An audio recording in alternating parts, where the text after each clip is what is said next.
Kasabay ng pagbubukas ng klase para sa school year 2026, nagsagawa ang Daraga Municipal Police Station ng isang makabuluhang lecture ukol sa violence against women and children o VAUSI sa Daraga National High School.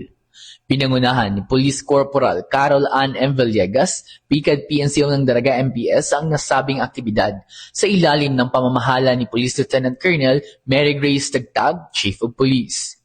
Layunin ng programa na palawakin ang kaalaman ng mga mag-aaral hinggil sa iba't ibang anyo ng karahasan laban sa kababaihan at mga bata, kanilang mga karapatan sa ilalim ng batas at ang kahalagahan ng pagsasalita at paghingi ng tulong sa mga kinauukulan. Ipinapakita ng nasabing inisyatiba ang matatag na advokasya ng Albay Police Provincial Office sa pagsusulong ng gender sensitivity at pangangalaga sa mga sektor na higit na nangangailangan ng proteksyon.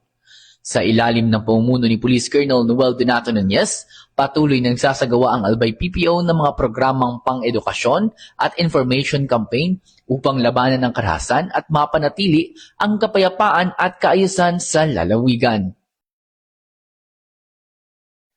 Mula dito sa Albay Police Provincial Office, ako po si Patrolman Corby Flores, nag-uulat para sa Police News Network, ang bagong PNP para sa bagong Pilipinas, serbisyong mabilis, tapat at nararamdaman.